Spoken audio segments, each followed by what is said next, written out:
Whenever you introduce somebody like this guy, you look for the superlatives and salient points, and you don't have to look too far to find him. He's a broadcast journalist par excellence.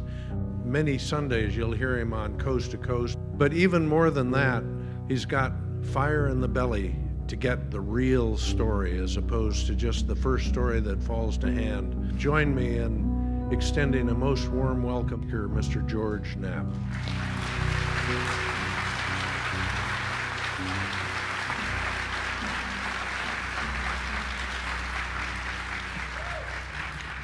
Thank you, everyone.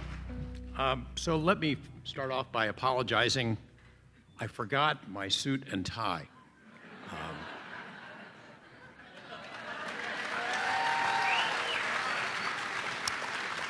Actually, I didn't forget it.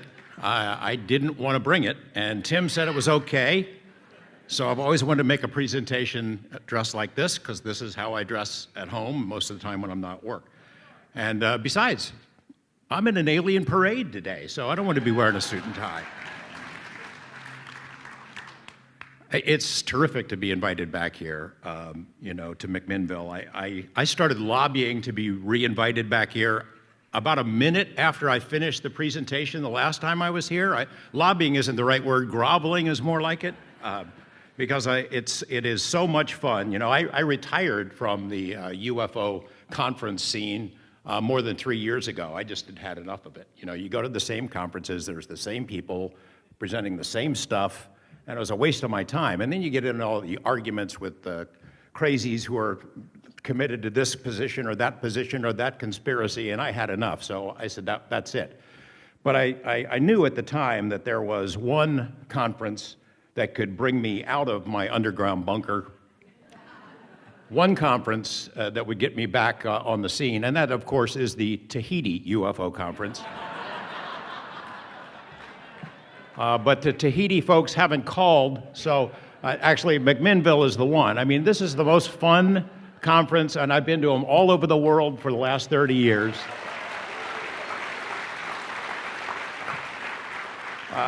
There's nothing close. There's nothing close to it. It's so much fun. The attitude of the folks who are here is so healthy and inquisitive, and I have been trying to convince Tim to go ahead and start an I-team of his own so I could move to McMinnville. McMinimans, they save old buildings and restore them. That's a passion of mine. They make beer, they make wine, they roast coffee, and they put on a UFO conference. I need to work for these folks. So it's an exciting time for the UFO topic. Big things are underway. I think my friend Jeremy Corbell was talking about it the other night, for those of you who are here, about all these different acronyms and programs. And if you think about, I know it seems like progress is slow and we get frustrated that more information doesn't come out about UFOs in general, but wow, a lot of stuff has happened here since last October. Last October, on a stage in Seattle, a guy named Lou Elizondo stepped forward and said, the fact is the US government has been studying UFOs. It never stopped in 1969, as we were told when Project Blue Book ended. Of course they've been studying it. There are intrusions over national security facilities, encounters with US military. So we've always suspected that they were studying it. And Lou came forward and said, not only are we studying it, but I was in charge of it, and I resigned because it's not getting enough of a priority. That's a really big deal. And then 2 months after that, in December, the New York Times breaks a story about the program that Lou had been in charge of. They kind of confused things a little bit about the $22 million that had been spent by the Pentagon, because in fact that money had gone to another program, ALSAP, that has distinct connections to Las Vegas, as all UFO stories seem to have. There is a trail of breadcrumbs from just about any UFO story you could imagine, not only to Las Vegas and Bob Bigelow, but also to Skinwalker Ranch, which we'll be talking about today. In addition to the revelations about ATIP and ALSAP, there's a lot of other information that's been dribbling out. We did a story last night. You didn't see it because it's in Las Vegas TV, but about the Tic Tac UFO. Those videos were released. People complained about them, which is what we UFO folks do. They're too grainy, they're not long enough, we don't know what it is. Maybe it's a bird, maybe it's a balloon. Well, it's not a bird, and it's not a balloon, and it's not another airplane. It's something from somewhere else. It does things that we can't do. And I was able to release a report that was written for the DIA and the Pentagon that analyzed all the sensor data that shows beyond any question that these craft do things that we can't do. It's an exciting time. I know there is frustration in that we want more information. In fact, we want all of it, and we want it now. It's coming, if you think about the progress that's been made in the last 8 months, it's just incredible. As I said, I think all roads, one way or another, lead to Las Vegas and to Skinwalker Ranch, which is in Utah, which is what we're going to talk about today. And I don't think I'm exaggerating in saying that it is the strangest place on Earth, at least the strangest place on Earth that has been studied. It is the most intensely studied paranormal UFO hotspot in the world. And it hasn't just been studied once, it's been studied twice, which we'll cover tonight. Robert Bigelow, he's described as shadowy billionaire, CIA front. He's in the tea business, he's a casino owner, he's a drug runner, all kinds of crazy stories. Has spent more money pursuing UFOs, paranormal, psychic phenomena than any person in the history of the world. And he bought this property, and we're going to get into why he bought it in a couple of minutes. But he installed scientists on there he owned it for 20 years. The scientists were there for 7 or 8 years, 24/7. Either they were there or had cameras there, and they tried to figure out what the heck was going on. This place has a history of really strange activity, and they were doing what scientists are supposed to do. And they basically have caught nothing but grief for it ever since. It is a UFO hotspot. This is a UFO conference based on, the McMinnville photos and the legacy of this area. And so we will talk about UFOs, but this is not really a UFO story. It's much bigger than that, much broader. And the reality of what happened at that ranch, at that property, suggests that there is a connection between UFOs and a lot of other things that people categorize as paranormal. What that connection is, well, maybe we can explore that together to try to figure it out. It's almost like the UFOs are the shiny bauble that is used to sort of lure us into the dark forest where other kinds of murky beings reside. So I wrote a book about it with Colin Kelleher in 2005. It's called Hunt for the Skinwalker, which is the same title as Jeremy's film that we'll get into in a moment. And the reason I wrote the book is actually I'd started the project as a documentary film. Bob Bigelow bought that property in 1996, which we'll get into further in a moment, and basically shut it down. He had his scientists in there, and they were not releasing information. They didn't want it to be overrun by UFO folks or crazy people or whatever. They wanted to be able to study it, and they expanded the study and tried to get information from people who live in the general area, but they didn't really want to publicize it. Well, I'm hearing all this information as it goes along because I'm friends with Bob and got to know his staff at NIDS, and so I'm seeing all this wild stuff that's going on, but I can't tell anybody about it. And around 2000, they allowed me to start visiting the property. I brought along a photographer each time we'd visit, and we would shoot interviews with the scientists who are working on the project, with neighbors, with eyewitnesses who had seen strange things, documenting what I thought would be a really great film. Around 2003, after I'd made several trips there, Bigelow the word about the ranch is kind of getting out. They're being overrun by trespassers and drunks and partiers and UFO crazies. And so he said, please don't put that out. So I didn't. So I buried it. And we had the tapes and all the materials in boxes. But I kept pestering them, much as Jeremy has pestered me, that I really would like to get it out someday. Around 2003, the activity at the ranch had declined to such a degree that the NIDS folks, Bigelow and Dr. Colin Kelleher, had figured, well, what do we got to lose? We'll let you go ahead and write some articles, not do the documentary, but write some articles without any photos from the place so you don't make it easier for people to find it. And I did, and we put them in a little newspaper, a weekly paper in Las Vegas. And this thing went all over the world. Suddenly these stories were out that people did not know. They'd heard some of it. There had been some news reports back in 1996 about cattle mutilations and lights in the sky. But the kinds of things that were described in that report were way, way beyond standard UFOs and cattle mutilations, really, truly bizarre stuff that we're going to talk about today. And then in 2005, Bigelow said, well, go ahead and release the book. The idea was NIDS hoped that by having some publicity about these kinds of hotspots, that we might get some input from other places, other people in other regions that would say, hey, we've got something similar to that here. Why don't you guys come and investigate? And then NIDS would have something else to do. We did get information, or they got information about it, but it never led to any further studies. The teams would go out and look at these other hotspots, Yakima, Sedona, Dulce, New Mexico, for example, and they spent a lot of time on the ground, but it never evolved into the kind of study that happened at the Skinwalker Ranch. So NIDS folded its tent. The organization dissolved in right around 2004, 2005, because the activity at the ranch had gone underground. What we learned later, though, and I was not able to talk about this either, is that a new study began in 2008, and it was funded by you. It was funded by American taxpayers. And it was conducted at the suggestion of the Defense Intelligence Agency, the DIA. And so for a couple of years there, government-funded investigators, some of the same people who had worked for NIDS, were on the property investigating the paranormal, UFOs, and a whole bunch of other stuff that are way beyond what you would think a normal UFO or government study would be interested in.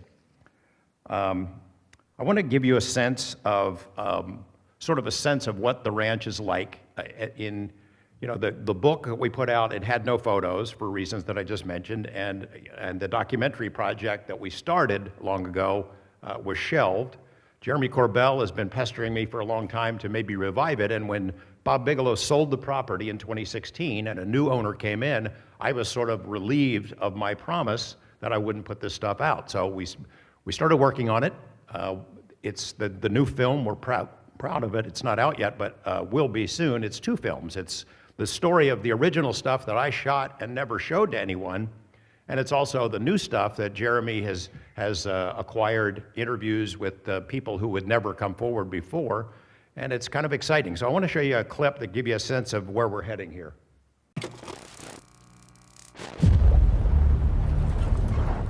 It was dead night. Then out of nowhere, that weird flash. Can you see that? Look at that. That's amazing. That's not possible. That is not possible. There is some kind of intelligence operating here. And you're not allowed to talk about it. This is like the Area 51 of the paranormal. So many things have happened on the properties that have not been made public. Going public now. It is perhaps the most important scientific effort of our time. The Pentagon and CIA, they've been investigating encounters with the paranormal at the ranch. We're talking about unidentified flying objects, UFOs. The program received more than $20 million for its work. This is a potential threat, a grave one to our country. And everybody who lives there knows about it. Something is here. Something that the government's doing. Right above my head, and I could hit it with a tennis ball. The Skinwalker is extraterrestrial. They should not have vanished, but they vanished. We are on the eve of something momentous. Will any of the fingers be pointing toward Skinwalker Ranch? Declassified videos, authentic Department of Defense footage published in December. Oh my gosh. There's a whole fleet of them. Look on the ASA. Wow. Look at the fly. Oh my gosh, dude. My God.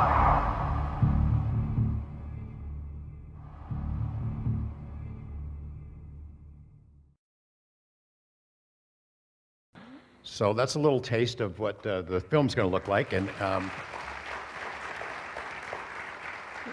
some of the things that are in that, and some of the things that we'll talk about today and over the next 2 hours, I've never been able to talk about in public before because the Bass thing was secret. You know, it was a government project, and while I was aware of it because of my friendships with the people who were involved, I didn't have to sign anything.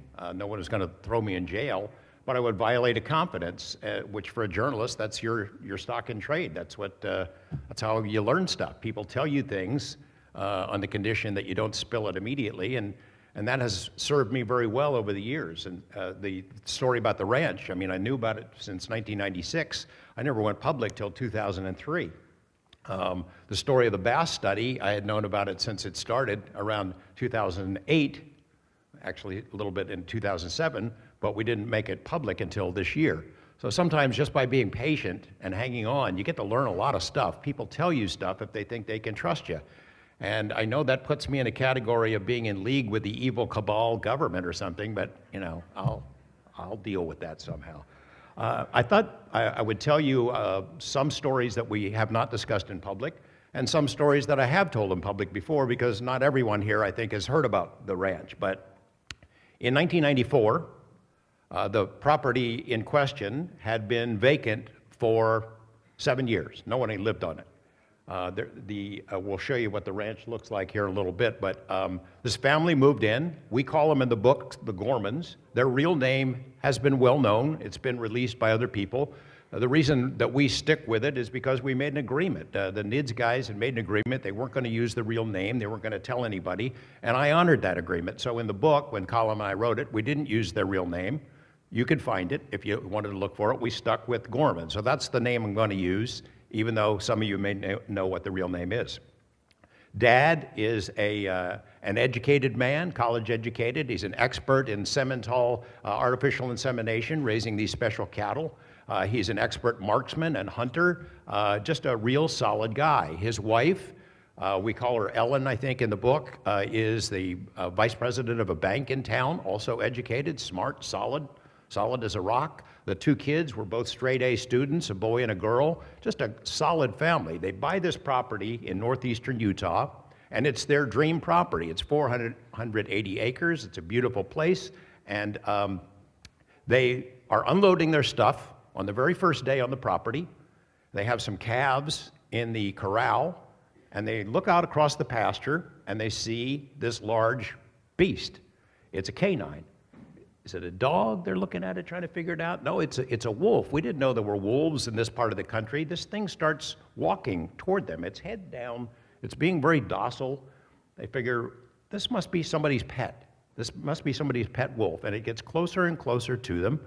And as it does, I think one of them brushed it, and it had rained that day, so there was a wet dog smell, they recall. And this thing was gigantic. I mean, the ranch was about my size, and the back of this wolf came up this high, so it was huge.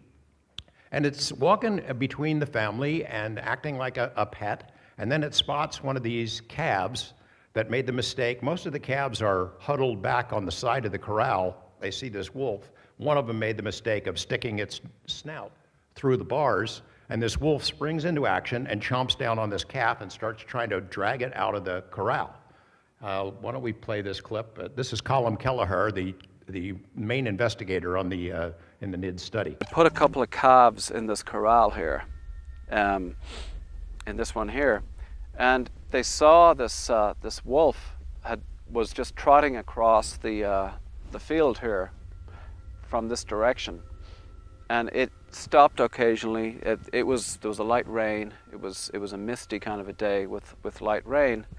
And so they were watching this wolf as it was coming towards them, and seemingly kind of unconcerned, the wolf stuck his head into the corral, grabbed the muzzle of the calf, in full view of these, tried to drag it out of the corral.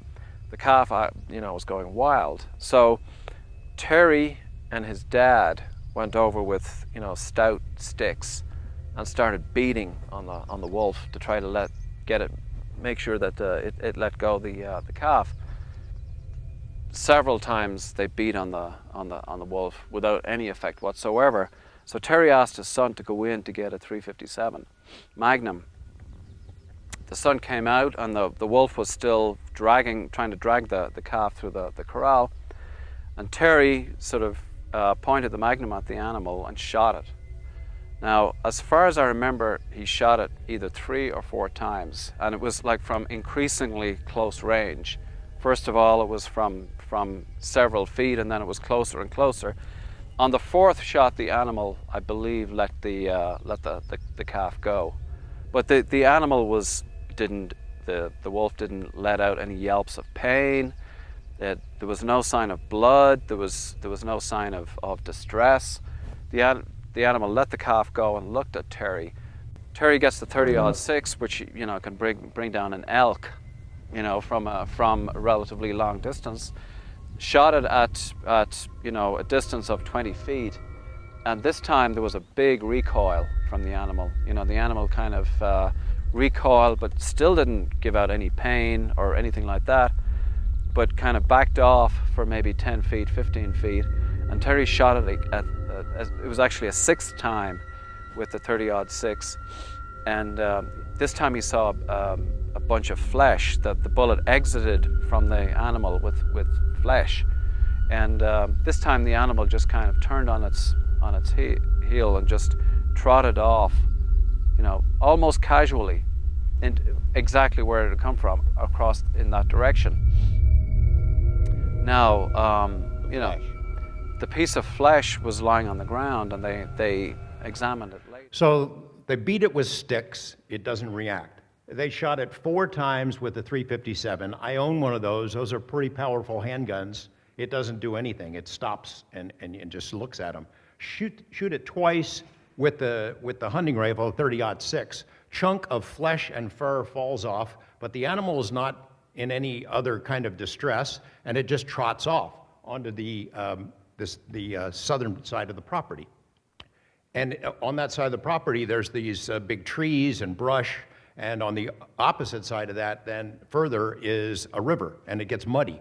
So the rancher and his son are thinking, geez, this is a big, powerful animal that's wounded. We got to go after it. They grab another hunting rifle, and they go after it. And it wasn't hard to track the wolf, because in the muddy ground, it was heavy. It probably weighed 200 pounds, and it was leaving tracks that went into the mud 2 inches deep. So they're tracking it. Occasionally, through the brush, they see a glimpse of the animal. It walks into what is a clearing. It's about 50 yards across. By the time the rancher and his son get to this clearing, they walk out. The tracks go right out into the middle of this thing and stop.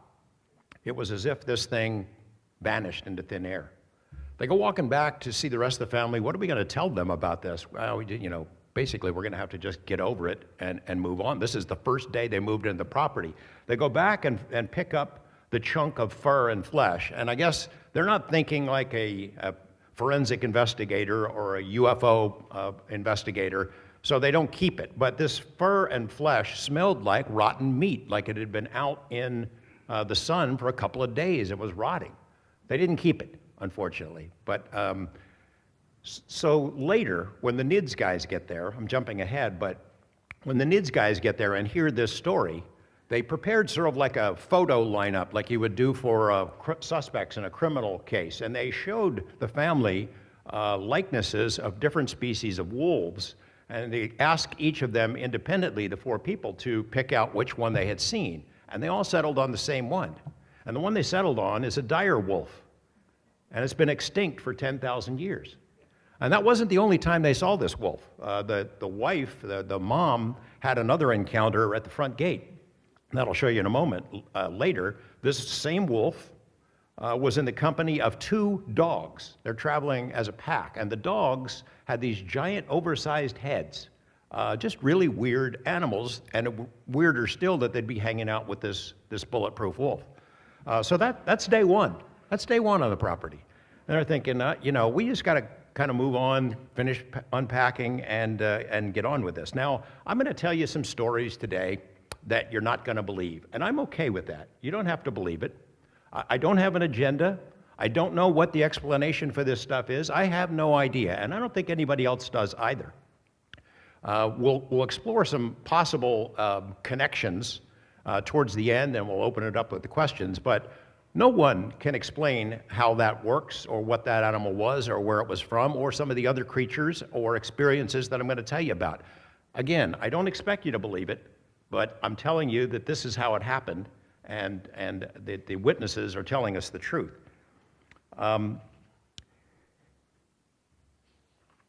So the family moves in. Strange things start happening.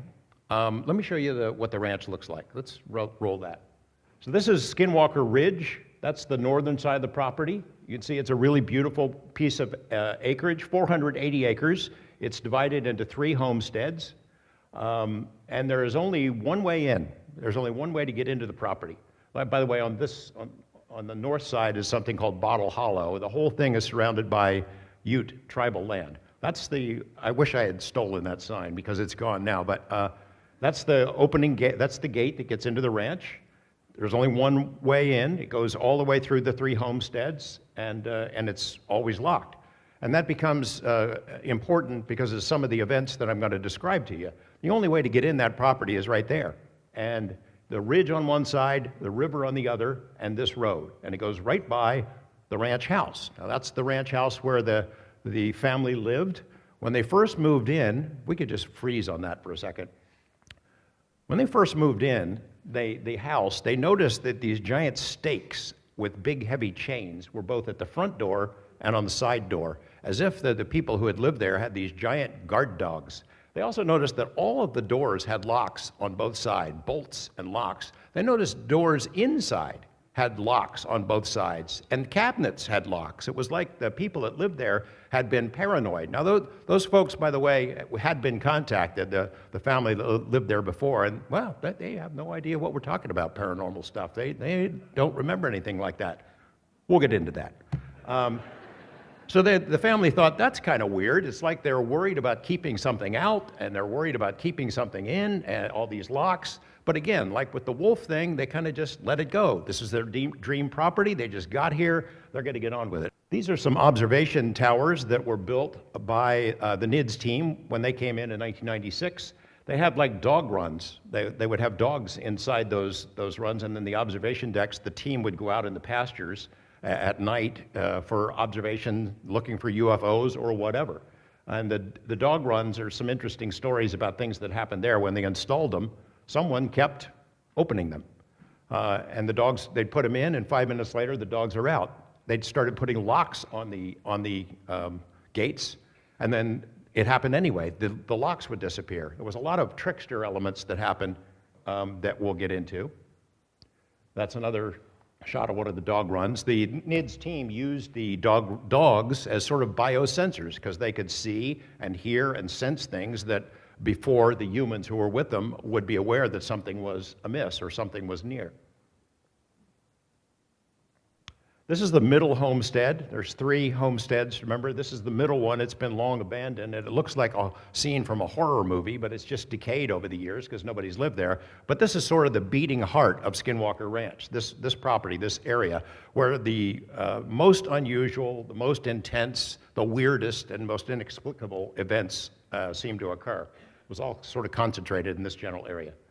This is the corral. This is the corral where the calves were, and where another incident happened involving bulls. See that white facility there? It's an old trailer that they used to store tools in, and there's only one door in, and they always kept it locked and locked with the big heavy wire around it, which will become a factor a little bit later.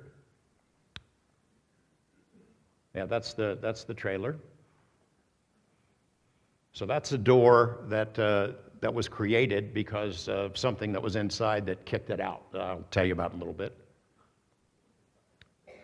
That's what kicked it out, those bulls. So the family started having weird experiences that we would call sort of poltergeist kind of activity. And it was right from the get-go, right immediately. And, you know, UFOs are one thing, creatures that we'll get into in a bit. There's a lot of scary stuff that happened there. But the stuff that gives me little goosebumps is the poltergeist stuff.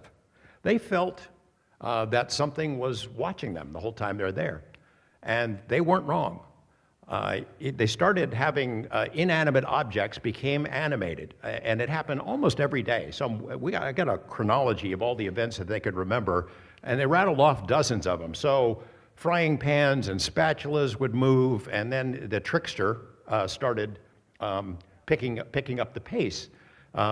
Terry, the rancher, Mr. Gorman, is out in the field, is using a big post hole digger to dig holes to put posts for fencing. And it's a fairly heavy piece of equipment. He stops for a second, takes a drink of water, goes and wipes his brow, goes to the bathroom, comes back. His post hole digger is gone. Now, there's nobody out there. There's nobody else out there. He looks all over for the darn thing, finds it 3 weeks later, 25 feet up in a cottonwood tree. Just weird. His son is tasked with moving a cord of wood. He needed to move it 100 yards. He and his friends had done this to get it closer to the house where they're going to use it. They went in when they finished and had lunch, came back out. The whole cord of wood is moved back to the original spot.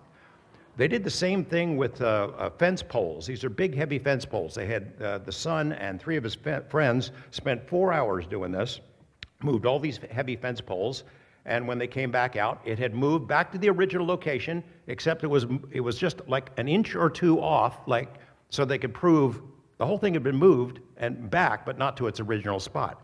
Mom would take a shower every morning. She goes into the bathroom, she locks the door, she puts a towel and a hairbrush on the cabinet. She gets out of the shower, the door is still locked, towel and hairbrush are gone. They find the hairbrush later in the freezer. Mom goes grocery shopping. It's a ranch family, they buy a lot of food, so they don't have to go back and forth to town. She brings it home, takes all the groceries out of the bags and puts it in the cabinets, leaves the room, comes back, all the food's back in the bags. That kind of stuff is just happened to them all the time. They had a dog that they needed that had bad fleas, so they put a flea collar on it. And the very next day, the flea collar is gone. Well, dogs do that. They can do it. It's not that unusual. But the next day, it was back. Now, the dog didn't put it on there. A lot of stuff like that. And then they started, they felt that they were being watched, and they started seeing shadows and shapes in the windows, these tall, dark humanoid shapes outside the windows. They would hear heavy footprints outside the house. Then they started hearing the heavy footprints inside the house. And they started seeing the shapes inside the house. And then they started seeing the shapes at the bottom of their bed inside the house. And it freaked them out. They would go out at night, it's a beautiful and serene pasture, but they would hear voices coming from the sky above their heads, speaking a strange language in sort of a mocking tone, laughing at them, and they're looking up, they can't see anything. At night, the whole pasture would light up as if there was a giant spotlight in the sky, boom. Sometimes the light appeared to be coming out of the ground itself, just like a beam of light right out of the ground. They would hear sounds at night, and sometimes in the daytime, of machinery under the ground. They would feel the rumbling. They could hear metal on metal. It was like there was an underground steel mill or a railroad under there, and they couldn't figure it out. Now, the people who had lived there before, the Meyer family, when they added a weird thing to the deed. They wanted to insist that the new owners, before they do any digging on the property, they should let the Meyers know. They were subtly suggesting, don't be messing with the earth. And as we're going to learn a little bit later, it seemed like that was one of the activities that would stir stuff up. When you dug in the earth, they had an earth mover. The guy who's there now, they have an earth mover because it's a big ranch. You got to move stuff around. And whenever they would do that, things would erupt. And it was hard to predict what. I'll do a little side story here. The first visit that I made, they invited me in part because I think they hoped that my inherent weirdness quotient might get something going. And so we went to the property, and the arrival of strangers, that'll get something going. Make a lot of noise out there, that gets the attention of whatever it is, and you dig in the dirt. So we did all that stuff. I was the stranger, we built a fire, we made a bunch of noise, did some interviews, then we got the earth mover and moved some dirt around, and then they put me on a chair in the middle homestead and left me there. And so, they had a couple of instruments on me. They went a couple of hundred yards away, and were watching through different scopes and infrared binoculars and stuff to see if something came to get me. And I would like to tell you that I'm feeling very brave, and I'm fine with it. Bring it on. Yeah, not really. I was thinking to myself, well, UFO, that'd be great. I'd happy to see a UFO. Orbs, yeah, that'd be awesome. But there's some other things that I'm going to tell you about now that I don't want to really come into contact with. That night, however, there was nothing came to get me except mosquitoes. So, and I sat out there about 45 minutes, I think, and that's quite enough. So all of this strange stuff was going on, and strange, they felt that they were being watched, and it just seemed to get weirder and weirder. They had no idea about the area. And so the rancher starts asking around about it. This area, the Uinta Basin, has a history as a UFO hotspot. For as long as humans have lived there, people have been seeing strange things in the sky, what we would call UFOs. The first Europeans to cross that area, the basin, Father Escalante, 1776, leading Spanish missionaries, and they reported in their journals strange lights in the sky above their campfire. The Utes who have lived there, they have 15 generations back of stories that they tell about the sky people and objects in the sky and things on this particular piece of property. I'll just tell you about the Skinwalker legend. Now, it is a legend, it is lore, it is religion to Native American people. Skinwalker is not really something that the Utes believe in all that much, but the Navajo do. And back in the day, in the 17, 1800s, the Utes and the Navajo were at war. The Utes were a fierce, proud people, terrific horsemen, dangerous warriors, and they battled the Navajo. In fact, they aligned themselves with the Spanish and drove the Navajo out of their ancestral homes in Colorado. So the story about Skinwalker, which is how the title comes from, is that the Utes believe that the Navajo put a curse on them, that they sent a Skinwalker, and that ridge that we saw above the ranch, that is what is known as the path of the Skinwalker. So the tribe believed that people should not go there. There's no prohibition from it, but they had strongly advised tribal members to not go on that ranch, and that is still true today. Skinwalker, in the sense of what we're discussing today, is sort of an umbrella term that the tribe used to describe all the strange stuff that they had seen on that property over the decades, over the centuries. And it is also sort of a metaphor for the NIDS team to come, that whatever it is that's there seems to be a trickster, a shapeshifter, something that changes shape and form. It gives us glimpses of itself at times of its own choosing. It appears in different forms to different people. It is elusive, it is intelligent. Hunting it proved to be quite a daunting challenge. The Uinta Basin is beautiful, stark, it's rich in hydrocarbons, dinosaur bones. Until the big oil boom caused by fracking, it was about 90% Mormon, salt of the earth folks, LDS. The other 10% were the Utes. They were given a reservation at the end of the Civil War by Abraham Lincoln. The 8th Cavalry, the Buffalo Soldiers, were sent there, built a fort, Fort Duchesne, to keep an eye on them, to keep the peace. Buffalo Soldiers are their own story, because it turns out that this particular group of cavalrymen were all Freemasons, steeped in the dark arts. And some of them are buried in the areas of Fort Duchesne that the Native Americans, the Utes, have built over. And they built these homes and dug up the ground to pour concrete foundations and found graves and uniforms of the Buffalo Soldiers who were buried there. So it's sort of like a Hollywood movie in reverse, where we're always building haunted houses on Indian burial grounds. This is kind of the opposite side of that. The Utes have their own government. They have their own businesses. They're modern people. They generally coexist peacefully with the non-Utes in the tribe. For us as investigators, for NIDS, and then for us as filmmakers, we had a tough time breaking through to them and getting them to talk.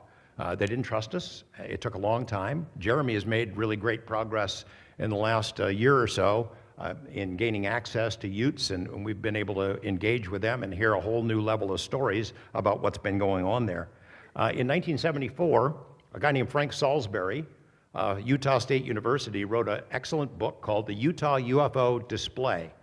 The use of the word display in his title is telling, I think, but it was because at that time, in the late 50s, all through the 60s, into the 70s, that basin, for whatever reason, was a UFO hotspot, more UFO sightings per capita than maybe anywhere in the country.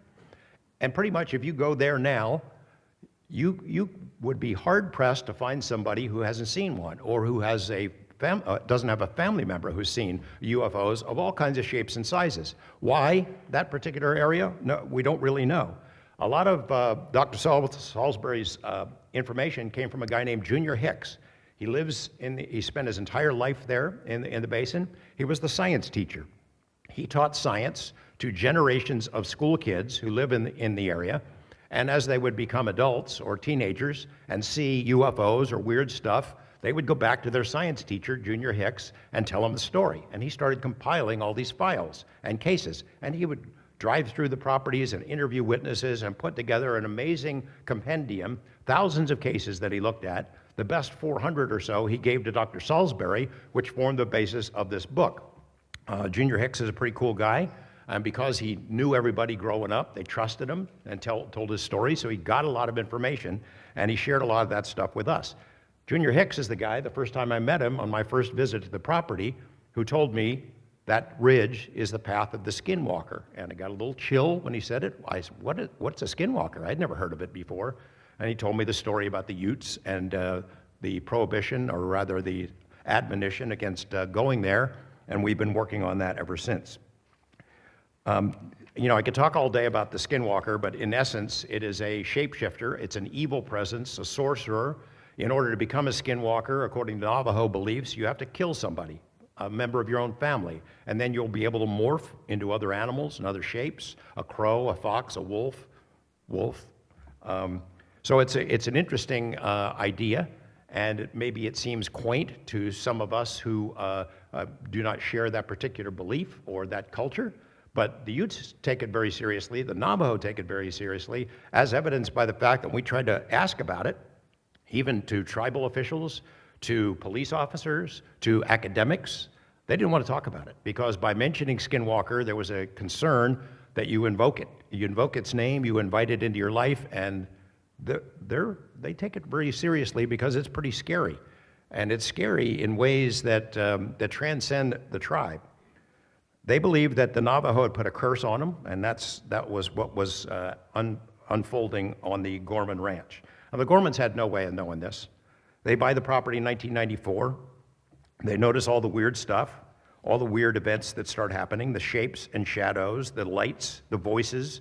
Then they start seeing weird animals. In addition to the wolf incident from that first day, that was just the beginning. Ellen, as I mentioned, she saw something similar at the gate. They saw birds that would show up that looked like they were red. They came out of like the Amazon or something, that they're not native to that. They would show up. There were times when flocks of geese would be flying over the property, and they'd watch them, these giant V's of geese, Canadian geese, and as soon as they got over the ranch house, it was like they ran into an invisible pillar there, and they all scattered. Some of them fall out of the sky. Here's a weird one. One afternoon, Tom and Ellen arrive at the ranch after stopping in town. They see a commotion in the corral. Something's kicking up a lot of dust. As they got closer, they could see something is attacking their horses in the corral. And it's this big, heavy beast. It looks like a hyena, but it's muscular, low to the ground, with a big, furry, fox-like tail. And it's got claws, and it's scratching at the haunches of these horses that are jumping up and down. And it wasn't imaginary, because the horses were injured. The rancher jumps out of his truck, yells at this thing, and goes charging after it. It takes off out of the corral, goes up Skinwalker Ridge, jumps into a rock, and disappears. It's vanished. I'd never seen that before, and they can't identify what the heck that was, but its claws definitely left marks. Bulletproof wolves, strange animals, mystery voices, strange lights, poltergeist. What do you need after that? You need UFOs. So they started seeing a bunch of them. The first one they saw, it looked like an RV. It was at the third homestead, down at the other end of the property, and the rancher and his son are out at night, and they see what they think are headlights coming from the third ranch toward their house. They wondered, how the hell did this guy get down there in a Winnebago? He must be stuck. Let's go help him. So they start walking in that direction. The headlights start coming toward them. Then the headlights go up, and over the trees and out. And they described it, once it was in the sky, they described it as what UFO researchers would call a chupa. What was seen in Brazil for a lot of years, a big refrigerator-looking thing or an RV type shape. But it clearly was not a Winnebago. If it was a Winnebago, I'd like to buy one of those flying Winnebagos. Next, they started seeing these daylight sightings of silver discs. They saw classic flying saucers, except the one that they encountered generated an emotional response in them. And they were elated, almost giddy, like it was accessing something in their brain to mess with their emotions. Now, that wouldn't be the only time that happened. There were other craft and orbs and things that they saw that had the opposite effect. There were some UFOs that looked like stealth fighters that would float silently over the property. Ellen saw them first at the gate again, and they were ringed by what looked like Christmas lights or disco lights. There were a couple of times when they would just appear over Tom. He was out at night in the pasture, and then boom, there's one right there. He took to stalking them. He'd go out with a rifle at night. He was thinking it's the government doing this stuff, that the government is somehow trying to drive him off his land, so he'd get his gun, and he was ready to shoot one out of the sky. But he'd watch it, he'd hide. So these things are not omnipotent. They could be fooled. But he'd watch them floating around over the property, shining spotlights over the ranch at different spots. And it's cold the night that he's telling the story about, and he moves his knee and it cracks, and this thing reacts. It hears the crack and reacts and shines a light in his direction, and he took off. They started seeing all kinds of orbs. The first ones were these white things that would flit around. It's not fireflies. They were about the size of a softball, flitting around in the trees. Sometimes they'd hover, sometimes they'd come toward them. Then they started seeing these red things, also orbs, that seemed designed to go after their animals, scared the hell out of their animals, would divide their cows, it would drive them off cliffs. And then the blue ones, the blue meanies. These things were bigger than a softball. They would get real close. They were looked like it was made out of glass, and inside of them was this bubbling blue liquid. No means of propulsion. They couldn't figure out how these things were flying. But when these things would get close, both to animals and to people, it would drive them to their knees with fear, just drive them crazy with fear, like it was accessing a flight or fight kind of thing in your head. Now, it's weird. They had seen a lot of weird stuff. They were kind of getting used to spooky, scary stuff. But this thing drove them literally to their knees and messed with them. They started having weird dreams. In addition to seeing the things outside the window, they would have the same dreams at night, the husband and wife, and then in these dreams, these beings in the sky are watching them and talking about them. And they said, oh yeah, Tom, he knows, he's aware we're here. When they wake up and they both tell the same dream again, they're upset about it. A couple of times they would wake up and they'd have these scoop marks on their hands and fingers. So that it's really trying to scare the hell out of them. I'll tell you what, they started, in addition to all these UFOs that they were seeing, their neighbors were seeing them. Sometimes sombrero-shaped objects that would fly right into Skinwalker Ridge, almost like it's a holographic projection of some sort. As Tom starts asking his neighbors, he finds out that pretty much everybody out there has been seeing them, and have been seeing them for a long time. And I guess he probably was wishing, why didn't somebody tell me that before I bought this property? They started losing animals, cattle. Now they've got 80 head in their herd, and these are expensive animals. And a lot of them started disappearing altogether. You could follow the tracks in the snow, right into a snowbank, and then poof, they're gone, like they were snatched out of the sky. Then they started finding them that are cut up, classic mutilation stuff. The neighbor was having the same experience as Mr. Garcia. His cat, the one incident that he told me about was he had two cows that were in a special pen. He had them sequestered from the rest of the herd. He's in the house, and they're locked. There's no way they're going to get out. He's in the house, and he looks out, and both of them are outside the corral that he had created, outside the fence, and they're laying down. And he goes rushing out, what the heck is going on? These cows had, their legs were broken. Their front legs were both broken. How did this happen? It was, he goes back in the house. He's going to get a gun and take them down. He comes back outside. The cows are gone. They didn't walk. Their legs are broken. They're in severe pain. He goes back in the house, puzzled. An hour later, they're both back. He goes outside to see them. Now they've got 4. All of their legs are broken, as if they had been dropped from the sky. The Gormans lost a total of 30 head. And out of a herd of 80 animals, that's pretty bad. That's a significant loss. There was one particular mutilation incident that happened after the scientific team was there, and I think I want to show you that now. The Gormans were especially sensitive to the incident with the bulls because of the losses they'd already suffered. Out of a herd of 80 cattle, they lost 14 head prior to the arrival of NIDS. Some disappeared, others were sliced up.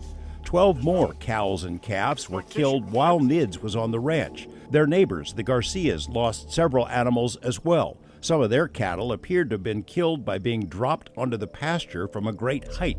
The cattle mutilation mystery has been reported in at least 15 states dating back to the 1960s. Thousands of animals have been sliced up with surgical precision, mostly under the cover of darkness. If humans are doing it, not a single suspect has ever been caught. For the Gormans, the livestock losses were devastating, both financially and psychologically. And then things got worse. On March 10, 1997, Tom Gorman and his wife walked out of their home and into the pasture, planning to tag the ears of several calves that had been born in the preceding days. It was a bright, clear morning. Snow was on the ground. 50 yards from their house, they found the first calf. They were with their dog. The two of them tagged and weighed this animal. They checked it at, I believe it was 84 pounds or 87 pounds. And they left the animal there with the mother. Everything seemed to be fine, although they did detect an odor in the air around this area. They detected a strong musk smell. They took note of it, and then they headed west, and they went about 300 yards west beyond the dog run was not there at the time, but about 300 yards beyond, towards where that incline is, and they were tagging a second animal. Only 30 to 40 minutes had passed. The Gormans had an unobstructed view of everything in the field, but didn't see or hear anything unusual until their dog focused its attention back toward the house and the first calf. The dog with them down here at this stage began to act really strangely. It started growling, the hair on the back of its neck went up, and it started facing back towards here, growling and snarling, and then it just took off west, away from this spot. It just took off. It was never seen again.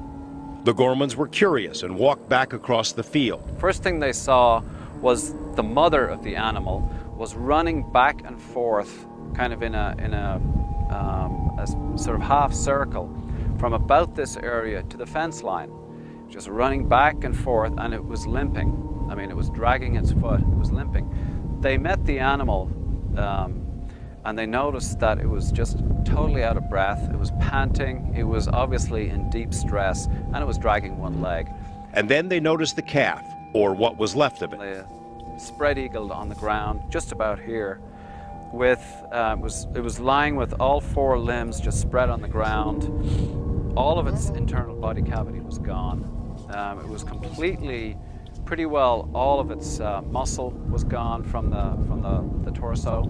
The legs were still intact, but one of the ears was also gone. So they called NIDS. The rancher placed a call to the NIDS investigators who'd returned to Las Vegas for a rare weekend off. Within a few hours, a 4-man team, including a veterinarian, was on the scene. Necropsy started, and the first thing that the veterinarian noticed during the necropsy was that the ear of the animal had been sliced off with a very sharp instrument. possibly a scalpel, and the ear had contained a very large plastic yellow tag, like an ear tag that they had just put on, and it was gone. So the necropsy proceeded. About 10 feet away from the animal, there was a femur. One of the femurs had been forcibly ripped out of a ball and socket joint, which is extremely difficult to do, I mean, in terms of strength. It looked initially, superficially, like a massive predator had just lain waste to this animal, removed, 60 pounds of meat in 45 minutes, which we don't know of any predator that could have done that. And how could a predator inflict such carnage without being seen or heard by the rancher, his wife, or his dog, who were a few hundred yards away in the same field on what was a quiet Sunday morning?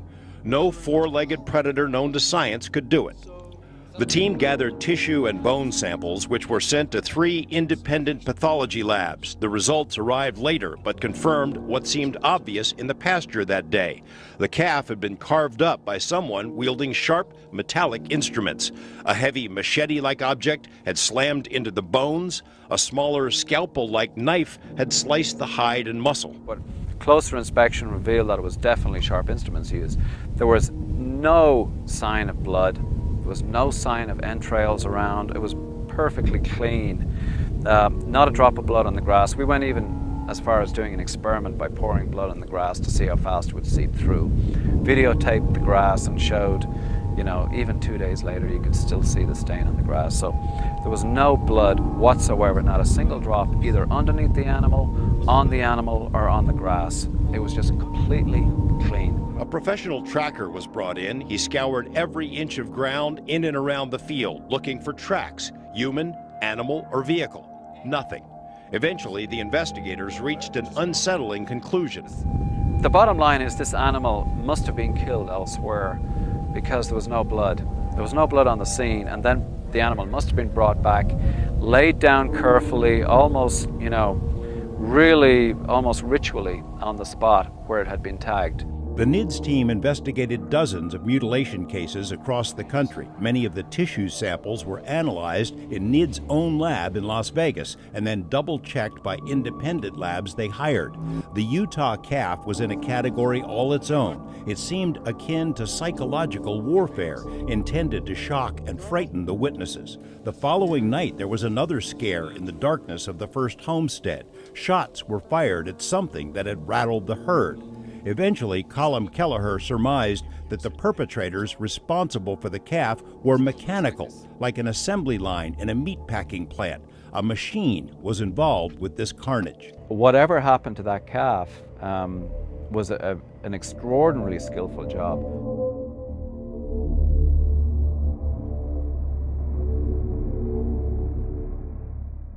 So let me tell you about the shots that were fired. After this calf incident, everybody's pretty much on edge. We've kind of jumped ahead because I haven't told you about the NIDS arrival, but I'll get to it. So everyone's kind of on edge. Animals, the dogs, the people, everybody was kind of hunkered down and hiding. There was just a sense of foreboding on the property. And then the rancher hears these cows making noise, bellowing out in the first homestead near where this calf had been killed. He figures, I'm not losing another animal. And he grabs his rifle and jumps in his truck and takes off toward where the noise is coming from. 2 guys from NIDS, the scientists, jump in their car and they go after him, and they're videotaping part of it. The rancher jumps out of his truck. He sees 2 things. At the bottom of this tree is a really big round thing. Looks like a big hairy bear, except for it's a circle. And up in the tree is some eyes. And these eyes are like this big. And they're yellow in the tree above where the thing is at the bottom. He pulls out his rifle and pops this thing that's on the bottom, and he yells out, I hit it. And as soon as he hit it, it disappeared. Boom, like a balloon exploding. Then he starts shooting at the eyes in the tree, and he hit that too, because something, whatever it was, fell out of the tree. And at the bottom, there was still snow in patches in that area at that time of the year. And this thing, whatever it was, left a footprint in the snow. And it looked like claws. It looked like a raptor, like great big claws. The rancher and the two guys from NIDS go into the brush to look for it. There's no blood or anything, but that track, which they videotaped, told them that there was an animal of some kind there, like a dinosaur. And they went after it. They went into the brush with the guns in the dead of night out there looking for it. They never found it, I think, probably, thank goodness. I want to back up to another story that happened before. You saw the freeze frame of the bulls that were looking really surly and angry. Whatever this thing was, this intelligence, it was a trickster. It played mind games. It was always one step ahead of everybody. It could anticipate what the rancher and his family and what the scientists who eventually came there were going to do next. You put up a camera in an area where there's been a lot of activity, there's nothing happens there anymore. It moves over here. And it just played mind games. And the bulls is the example. You'll recall that corral with the white trailer in it. Well, the rancher and his wife are heading to the third homestead. They're in the truck. They've lost a bunch of animals. They're about ready to go under. And the rancher says to his wife, you know, if something happens to one of those bulls, we're done. They had 4 bulls, these 4 very expensive, 2,500-pound, powerful monster animals, and they're all in the corral that day. They drive down to the third homestead. They come back. They're gone 25 minutes. The bulls are gone. They're freaking out. They jump out, start looking around. How is this possible? There's nobody here. It's not rustlers. They couldn't get into the property, and if they did, these bulls are not easy to move around. They're looking all over the place, scrambling. The rancher goes over. There's a grate at the top of the trailer. Just on a whim, he looks inside. All 4 of the bulls are inside this trailer. They're crammed together. There's no way you'd need a forklift to get one of them in that trailer, and to get all 4 of them in that amount of time, crammed in there, and they were like in a trance. He yells to his wife, "Hey, I found them. They're over here." And when he yelled, they wake up and they start kicking the hell out of the sides of the trailer, and they knocked a hole in that. That's where you saw that big piece of wood in the side of the thing, and then they got out. And the photo that we showed, yeah, that's where they kicked it out and got out. But they were in a pretty bad mood for a while. Now, all right, I guess somebody could do a trick like that, but here's the other part of the mystery. The NIDS guys were not there that day, but the rancher called and told them about it. They flew from Las Vegas. They were there in a couple of hours. They start using instrumentation to see if they can detect anything, and the entire corral was magnetized. Like whatever technology or method was used to get those bulls, Murray uncooperative, mean animals, force them into that trailer, had somehow magnetized the entire corral, and it stayed magnetized for several hours. The funny thing is, the door had not been opened. There's a thing of wire that was still around it, so whoever got them in there didn't use the door. And there were even cobwebs on the inside of that door that were still there. So that's a pretty weird thing. And then to have the calf mutilation right after that, followed by the dinosaur, they're really messed up. So they had a whole range of other weird stuff going on. They had something you'd call Bigfoot. They saw a family of Bigfoot at one point, 4 of them. They would see these things 8 feet tall running across the pastures. They would see something that was invisible, you could tell it was going through the water. It would displace water and then get out, and water is dripping off of whatever the heck it was. It would go through their cattle, scare the hell out of their cattle, just divide the whole herd like something going right through it. They would smell it. They could smell it. It was this powerful musk smell. And whenever that musk smell was happening, they knew something bad was going to go on. There were huge, what we would call like crop circles, burned areas, big circles 8 feet across in a triangular pattern. There was one incident that got picked up. It's part of the reason that Bob Bigelow heard about the ranch. Something went down into the third homestead at night and dug dozens of holes, big scoops, hundreds of pounds of soil each. It was like somebody took a giant cookie cutter, lifted and used a crane to put it down there and pick up these hundreds of pounds of soil. Dozens of them appeared overnight. They were still there the first time you could still see them. The first time I was visiting. They had a UFO that came up over that same part of the property. The rancher kind of joked about it. It was pilot error that clipped the tops off of these cottonwood trees, 56 50 or so feet of the top of these trees were chopped off, and it was a big, like a little U left in the tops of these trees. All of this is, of course, taking a toll on the family. They're having a hard time with it. By the time the NIDS guys arrived, the story of those cookie cutter soil things, a photo was taken, it gets picked up by the local paper, then by the Associated Press, and a story is done. Zach Van Eyck, I think at Deseret News, does some stories about this UFO ranch where some weird stuff had happened. The rancher meets with him. He tells him about UFOs, and he tells him about the mutilations, but he doesn't tell him these other stories. And so when we came out with that stuff, a lot of people thought we were making it up, but we weren't. The family's messed up. By the time NIDS arrived, they're all sleeping in the same room on the floor at night for safety and comfort. The kids who'd been straight A students were on the verge of dropping out of school. The wife, who'd been vice president of the bank, had lost her job. The dad's about ready to lose it. He thinks it's government, or he's starting to suspect it's something beyond government because of the other things that happened there. He's on the phone one night with a friend of mine in Las Vegas. He's got these 3 big dogs, big tough country dogs, that are chasing one of these blue meanies, these blue orbs. This thing is floating just above the heads of these dogs who are jumping up and snapping at it, and it's leading the dogs across the pasture. And he's telling Mr. Bigelow, he says, hey, something's happening here, I gotta go. He hangs up the phone, and right at that point, this blue thing led the dogs into the brush and out of his line of sight. And then he hears these shrieks, and the dogs are gone. He goes out there and looks, and on the spot where the dogs had gone into the brush, there's these 3 greasy spots on the ground. The animals never came back. It looks like they'd been vaporized by something.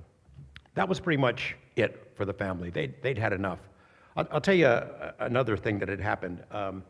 The word starts to get out about the ranch before the NIDS guys arrive, and people start showing up. There's like Men in Black type people around the periphery watching. There are overflights of strange, not just UFOs, just strange craft, black helicopters, that kind of stuff, right out of UFO lore.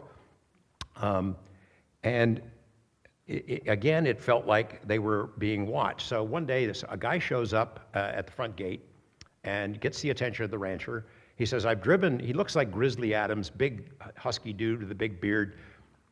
He says, I've driven hundreds of miles here. I've been drawn to this property. Can you let me meditate out here? The rancher's, are you crazy? Come on, man. And he's insisting, please, I'll leave my car here. You can drop me wherever you want, and I'll get away. I just want to do it for a couple of, half an hour, something like that. They finally talk him into it. He and the son let the guy get in their truck. They drive him to the middle homestead, my chair. And the guy is like looking at the sky and chanting and stuff, and the rancher and his kid are leaning on their truck and looking at what this crazy SOB is doing. They're getting a good chuckle out of it. And then they hear a noise. They hear a cowbell in the brush out there, ding-a-ling-a-ling. They don't have any cowbells on their cows. They're hearing this noise, and they start seeing something opaque moving through the brush. Can't quite make out a figure of it. Like, what is going on? This guy's oblivious to it. He's talking to the cosmos, and suddenly this thing comes out of the brush. It's like the movie Predator, where the camouflage technology is used. That's what this thing looks like. It bends light. It comes right up to this guy who's still got his eyes closed, and it lets out a roar right in front of his face. This roar you could hear for like a mile, like a lion. This guy just about shits his pants. Pardon me. He flies in the back. He lands on the ground. This thing goes back into the bushes. The rancher and his son come over. Are you okay? He grabs onto the rancher. He won't let go. Get me the hell out of here. This place is cursed. It's demons. And they take him to the front gate, and he's yelling and screaming the whole way. But that was the story I was told before they put me on the chair right in that spot. So I was thinking, I'm good with UFOs. Orbs, fine. No Predator, please. So there were a lot of those kinds of things that really messed with the family. When Bob Bigelow sees the story that had been picked up by Associated Press, he wastes no time. He hops on a plane, he goes to see the rancher, he brings Colin Kelleher and John Alexander with him. They hear these stories. It takes a while to win his trust. And then they said, how about if I buy the ranch? And the guy says, sold. The family, Bigelow got him a place somewhere else in the same area. The rancher was not ready to give up. This guy is tough. He doesn't want to be run off his property, so they hired him to stay on as the ranch manager. And they bought another herd of cattle. It might have been his herd of cattle, and left him out there sort of as bait to see what would come and get him. And then the NIDS scientists, NIDS is the National Institute for Discovery Science. Bob Bigelow created this organization because he was basically dissatisfied with the major UFO organizations. He'd offer them $1 million to do some quality work. It's a long story, but they screwed it up. And so he formed his own organization, and some of these people were world class, a couple of astronauts, one man who had been on the moon, 2 US senators, a really amazing group of people. That's the Science Advisory Board. And then they had rapid response teams, people like Colin Kelleher, Eric Davis, veterinarians, trackers. If they had an outbreak of mutilation somewhere, they put them on a plane and send them there, take samples, send it to labs, try to figure this stuff out. Same thing with UFO hotspots. They're doing what science is supposed to do. And they did the same thing with the ranch. So Bigelow buys the ranch. The Science Advisory Board has a big argument about what approach to take with this place that is essentially a paranormal living lab. Part of the Science Advisory Board had suggested, well, maybe we go in soft. Maybe we go in without a lot of technology and just sort of try to interact with whatever it is psychically, or use shaman or something like that. The other guys that wanted to go in and put sensors and cameras and equipment and try to measure things the way science would do, that's the side that won out. So when they came in, they installed a trailer that was filled with equipment, all kinds of sensory gear, and they put cameras up on poles that would have a wide swath of the property so they could sort of detect and record images of weird stuff that went on. And they did what science is supposed to do. They interviewed the family. They investigated their background. They found out that they were solid citizens. They interviewed the neighbors. They interviewed the tribe. They found out, they gathered information. They checked the property for geomagnetic anomalies. They looked for any hallucinogenic plants that might inspire psychedelic images and hallucinations. Didn't find any of that. They did what science is supposed to do. They didn't have an agenda. They weren't there to prove that UFOs are real or ETs are here, because they don't know what it was, and they still don't know. So they come in like gangbusters, and the stuff starts happening to them. And they're there interacting at the same time with the rancher. They start seeing the same things, the balls of light, but it's always just out, it operates under its own rules. And it was always just outside of camera range. They had a lot of equipment malfunctions. Batteries would die, vehicles would die at the same points in the property. They'd have compasses that would just go crazy. There was a lot of really weird measurable stuff. Whatever this thing was, it's physical. It did physical things. It certainly did physical things to the land, to the animals, to the people who lived there. And it was non-physical. It was psychic, metaphysical, whatever you want to call it. It was all of the above. This was not just a UFO story. It was a whole range and category of really weird stuff. Among the strange things that the rancher had seen in the sky were these really big, almost like a sun, a big orange orb that would appear once in a while on the property. And he would get out his scope, and on occasion, you look through these orange orbs. They're not orbs at all, like a hole in the sky. And on the other side was another sky, and it was different. If it was daytime here, it's nighttime over there. If it was daytime there, it was nighttime here. And occasionally, he would see things flying in and out of what looked like a portal.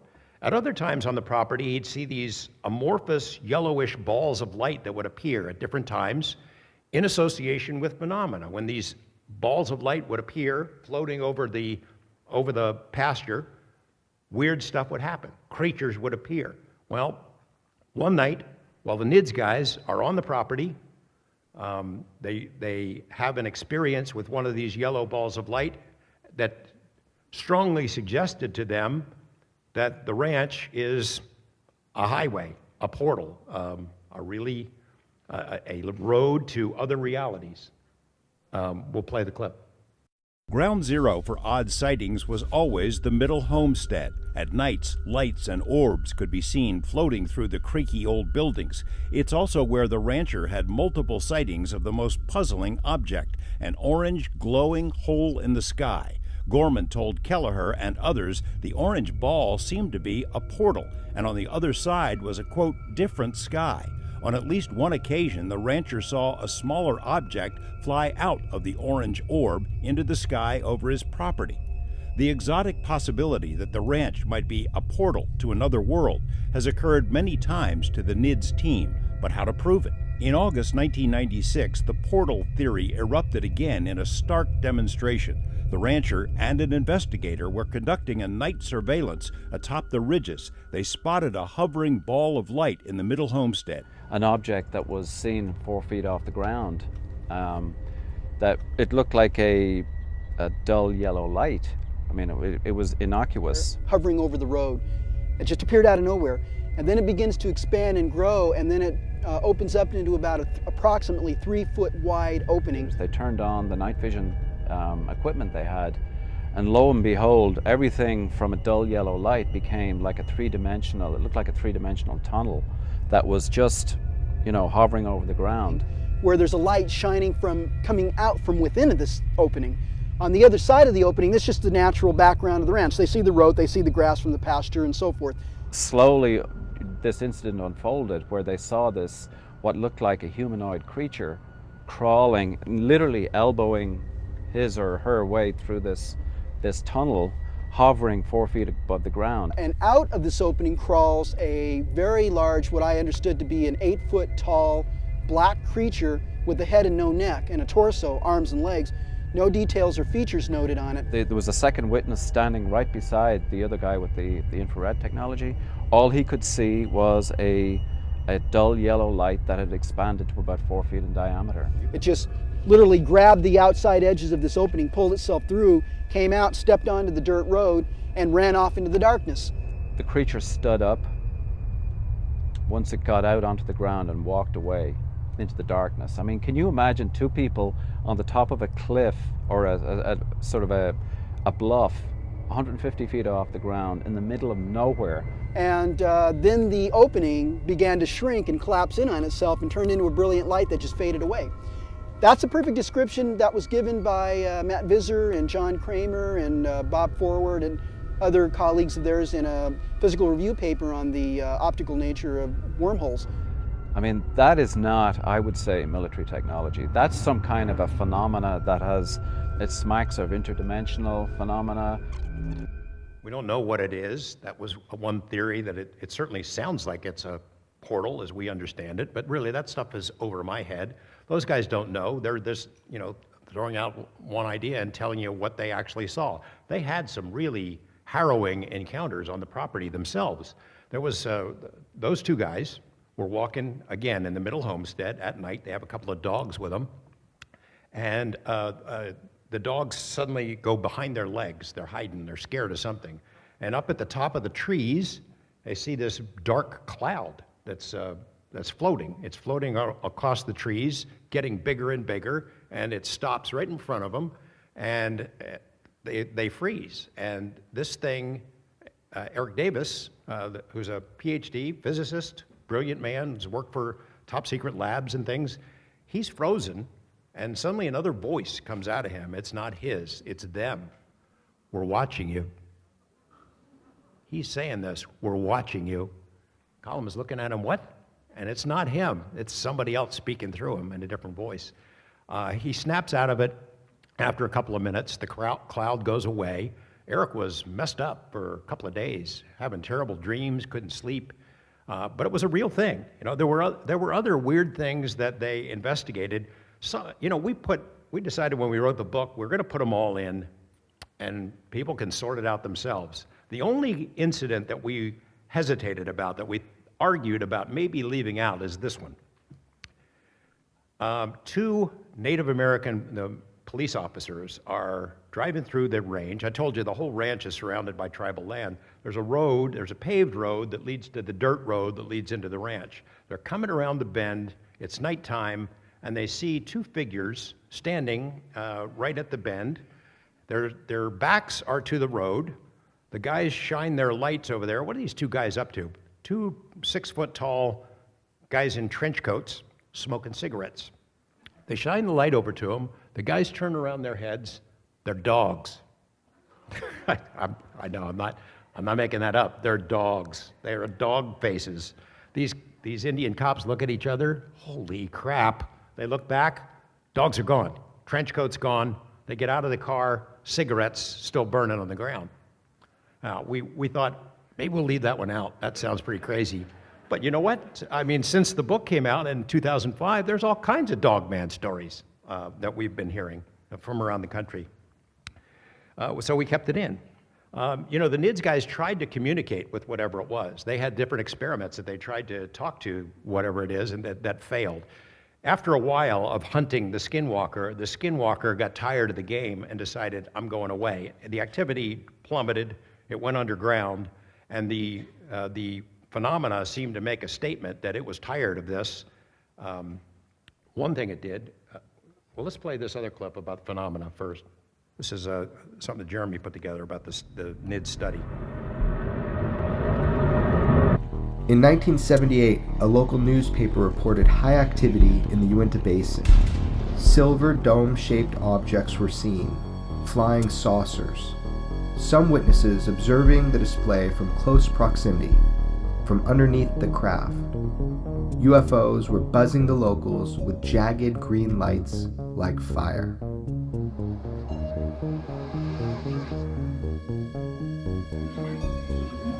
Nothing really changes. It's constant. The phenomenon is engaging people. It's a pattern of close encounters. It's commonplace. People hunt the cause. Scientists investigate the carnage. The NIDS team tried to quantify the performances.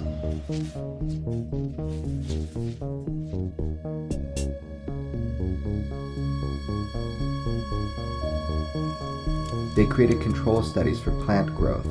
They monitored the environment. They calculated the variables. They analyzed every event. But mostly, they waited for the phenomenon to express itself. And the phenomenon seemed to toy with them, to play games with them. Silence followed by dramatic displays of control. It did what it wanted. It does what it wants. To anybody. That's kind of an interesting image there. It was something that was picked up on the cameras. They had this bank of recording equipment on these cameras that were recorded 24 hours a day, and occasionally they'd see something, it'd be a light in a sea of inky darkness, not really worth all that much. That looked like the Twin Towers that just appeared out there, and then it was gone. It was frustrating for the NIDS guys. The activity goes underground, and then it makes a couple of statements, sort of like bon voyage, grand farewell. The cameras that are up on these poles have a wide view. There are 3 of the poles and cameras on all of them. And down the side, this is the new version, but when NIDS was there, they had these plastic covers for the wires. And the plastic covers were wrapped up with several layers of duct tape. So one day, the camera goes out. One of these cameras goes out, and they go look at it, and it's torn to pieces. It's just ripped to shreds. The wires are ripped out. The plastic covering is gone, and all the tape is gone as well. Something had really just shredded it. So they realize, aha, we've got the other cameras. They can see this. Let's go back. We'll back time it. When this camera went out, we'll look at the other cameras and see what went up that pole and tore it up. And they get the cameras back and look at it, and whatever did it was invisible. There's nothing there. Can't really make out the stuff flying around. When they took it back and analyzed it, later, months later, they were able to see a little tiny blue light buzzing around the camera when it got ripped to shreds. It was just like this from the phenomena. Get out of here, you're not welcome. They had one other incident that we'll talk about, maybe we'll do it tomorrow, about an ice circle that was kind of also a giveaway. So NIDS, the activity stops. They don't really have any other places that are hot spots. NIDS itself goes underground. Bob Bigelow dissolved it about 2004. And They don't really have any conclusions about the ranch. They can't publish a paper about it. Who's going to publish it? What would they say? They don't know what this was. How do you describe it? All these different activities. It's almost as if weird on purpose so that nobody would take it seriously. But that wasn't the end of the study. In 2007, a guy from the DIA, the Defense Intelligence Agency, reads the book. He contacts Mr. Bigelow and says, I'd like to go to the ranch. I think there's something there for us to look at. He goes to the ranch. He has an experience. He's not there 15 minutes, and he sees this weird ball of light in the living room where he's talking to the ranch lady, the wife, who's the caretaker. He doesn't say anything at the time, goes back to Washington, meets with Senator Harry Reid of Nevada, guy that I introduced to the UFO topic some years ago, and he's secretly been a UFO buff for the last 30 years or so. He had met with Bigelow. He had talked to other senators about his interest. This DIA guy had proposed, let's do a study. Let's study something more than just lights in the sky, shapes and saucers and things of that sort. Let's look at something bigger. Because it looks like, from the experiences of the ranch, that these things are somehow interconnected. Harry Reid goes to some colleagues, gets the money for it, they put it out to bid. Bigelow Aerospace, of course, bids on it. The same people who had worked on NIDS are a lot of the folks who work on this program, and they set up a study in secret. And that study focused on Skinwalker Ranch. And they covered a lot of ground, and they talked to new witnesses and dug up new evidence and created massive reports, as well as a database that is gigantic, that we may never see.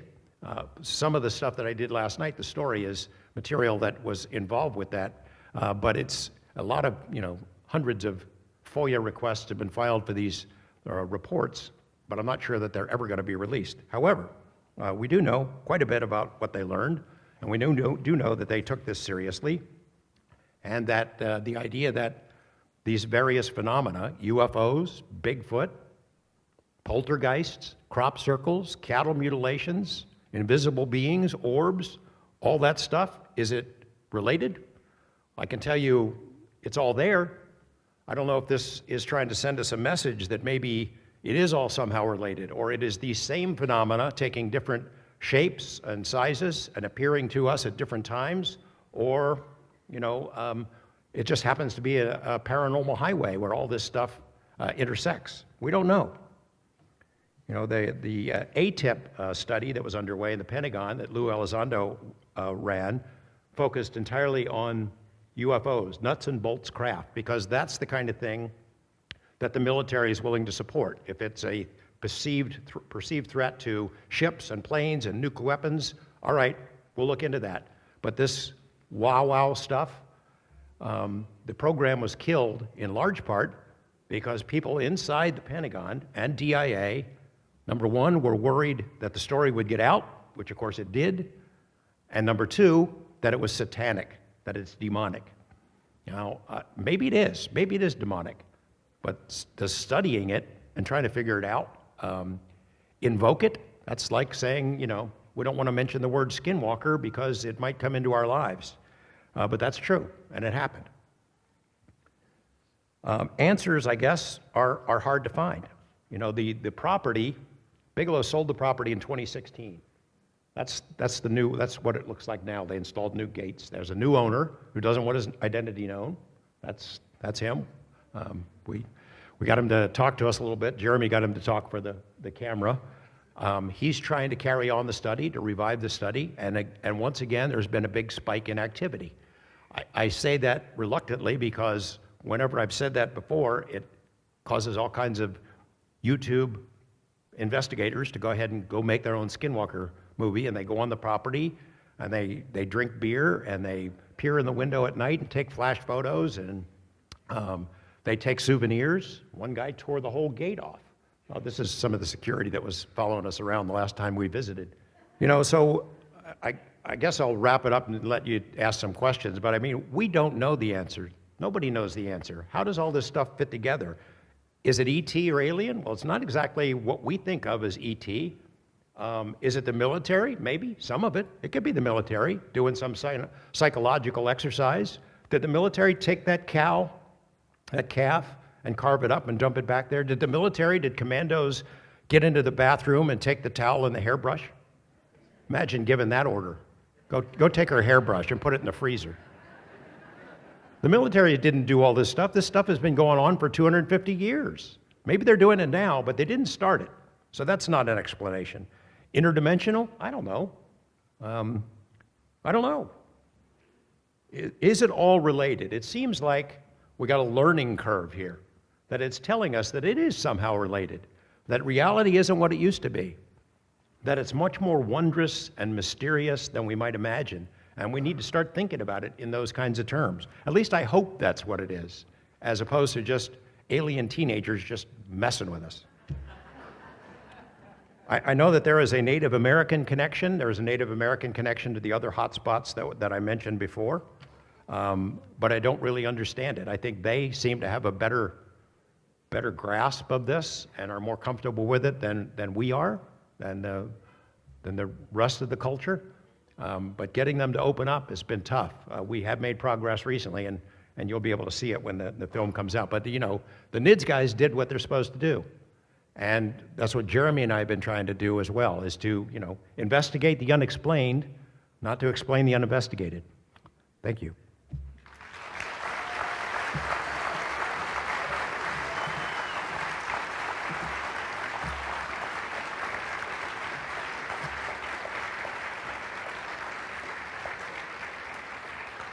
You want to chat? Okay, what's on your mind?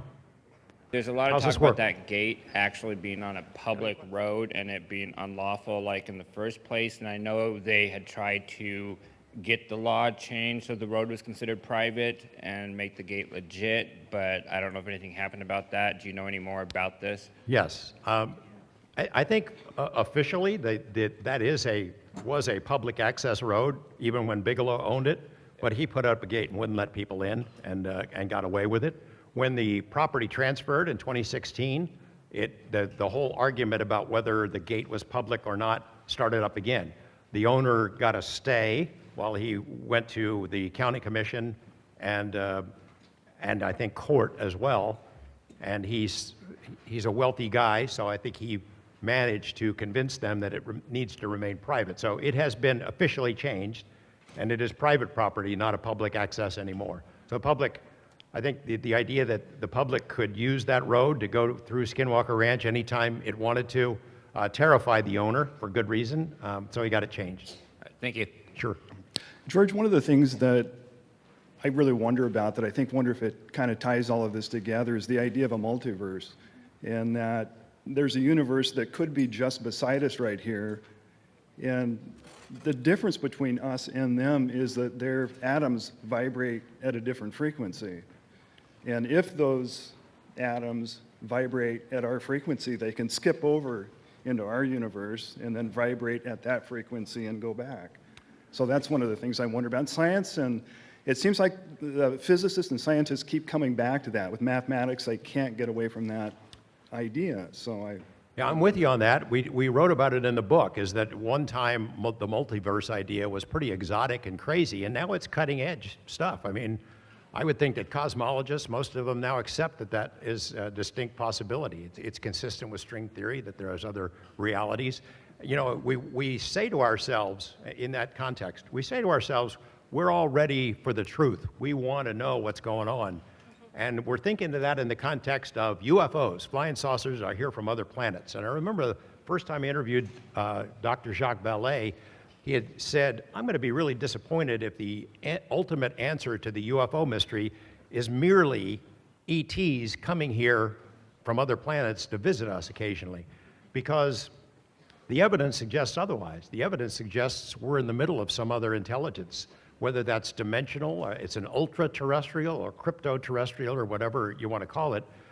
The idea is that we live among them. They're here, they can interject themselves into our reality at will, and there's nothing we can do about it. Now, people may be ready for truth about flying saucers, that they're ETs from other planets, but I am, after dealing with the ranch for more than 20 years, I'm not sure we're ready for this other discussion of reality. The idea that there is another intelligence that sees everything, it knows what you think, It knows what you're going to do beforehand. It sees you when you're sleeping, when you're in the shower.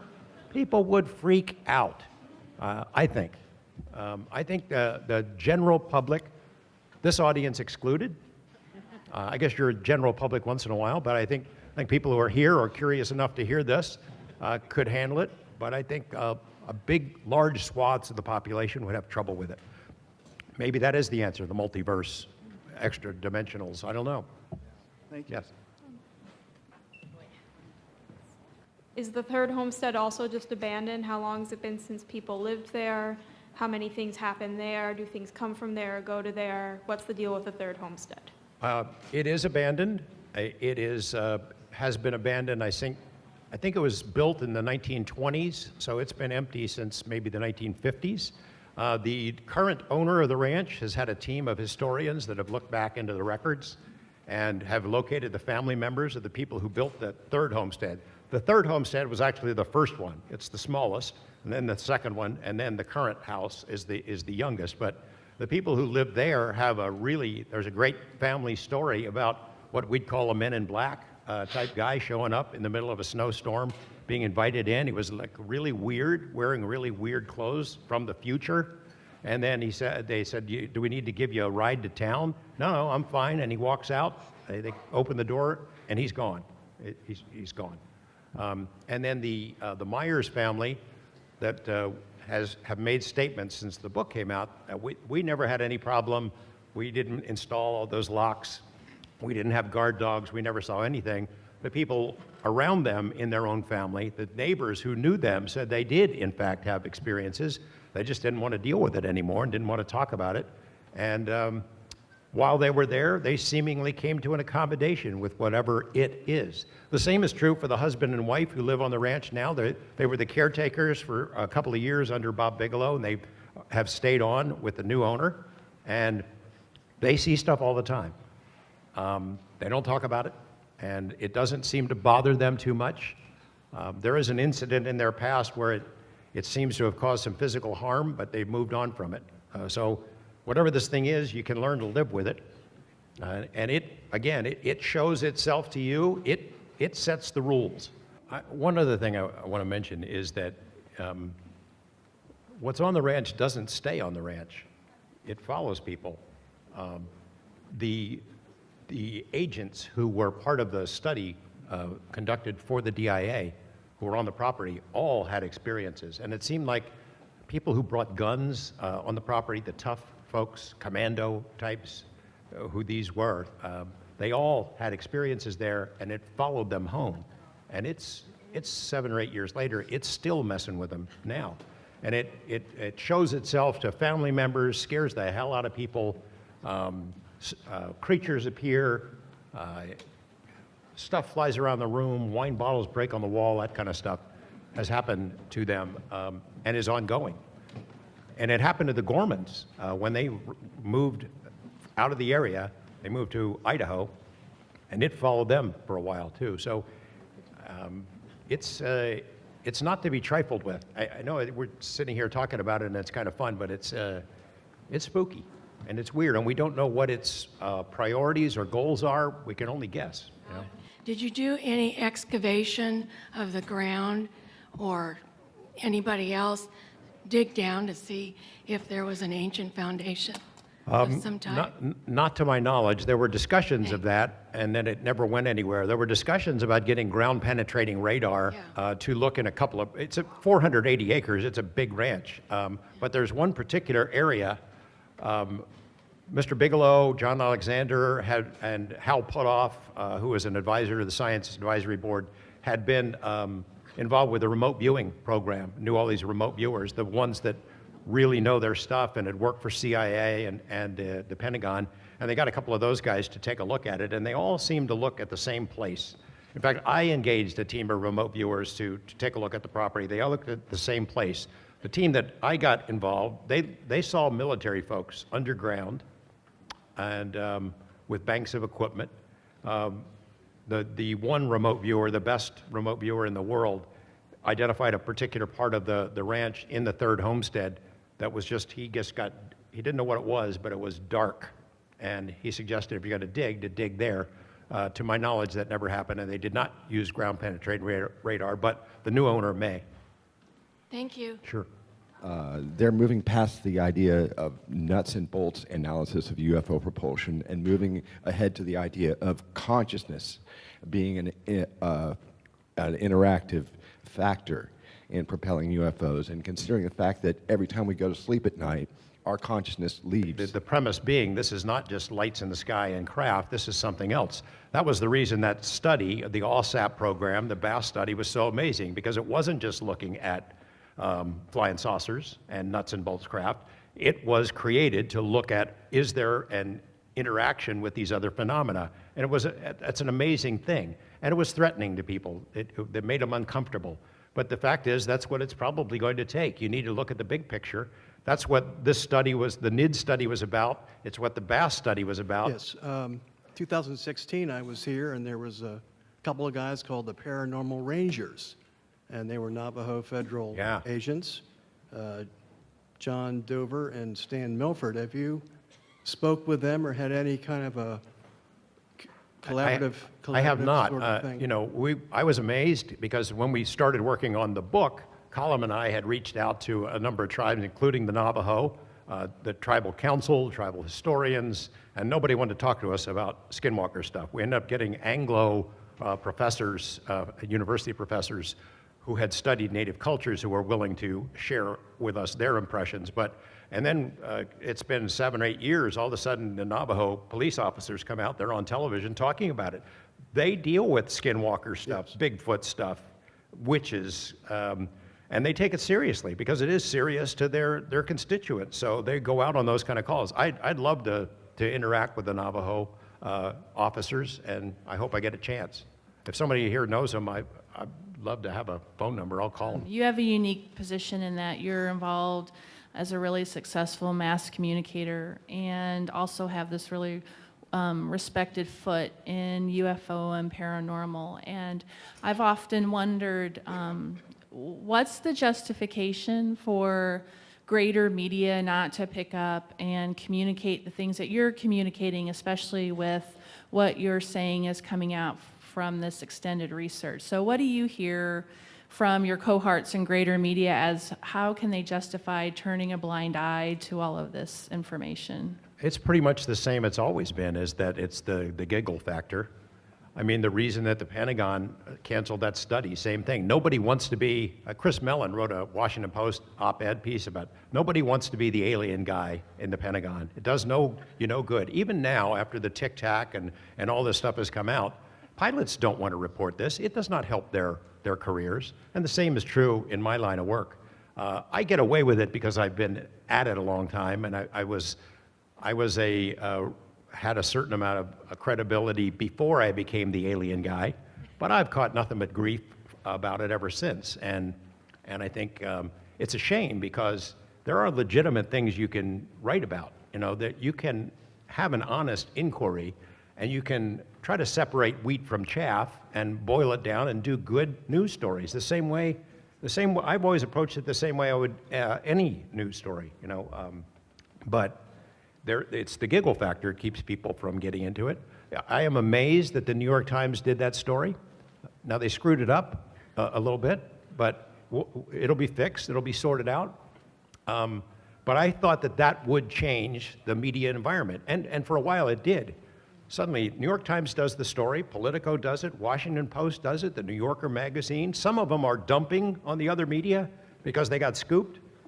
That comes with the territory, but there was a big flurry. Fox News, Tucker Carlson had all these guys on his show multiple times, CNN, MSNBC even, and so I had high hopes that because the New York Times had done it, it would make it acceptable for other media to do that. And I think there might be some residual effect for that right now. I think it may have opened up a door for other people to pursue this, serious journalists to report it accurately. I'm hopeful. But, if you're asking why it hasn't happened over the years, it's because of the giggle factor. Thank you. Ridicule. My wall at home has the editorial cartoons that have been drawn about me over the years by our state's largest newspaper. Every time somebody's pissed off at me about something, they bring up UFO stuff, you know. I do a story about vice cops being crooked. That's the UFO guy. That's all right. And they had these cartoons. One had me with a butterfly net chasing a flying saucer. The other one was called The Marshmallow Head Chronicles. And it had two ET hitmen had come to Earth to rub me out. And they had ray guns, and they're standing at a gas station looking at these two gas pumps. Of course they are Earthmen, but which one is George Knapp, they said. I thought it was funny. I'm in a public position. I have a sense of humor, so I got the originals. They're on my wall. But, we had these columns when the first series about Bob Lazar that we did back in '89 and then in 1990. And it drove my colleagues in journalism crazy because of all the public attention that it got. It drove them crazy. So they would take pot shots every chance they got. They had a column called "They Were Kidnapped by Aliens," and it was about alien abduction stories and the medical experiments that are done, and they dubbed me a grand mullah in the Church of Cosmic Proctology.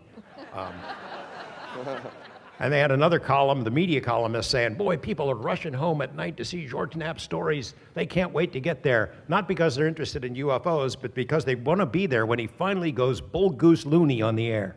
So it comes with the territory. I'm all right with it.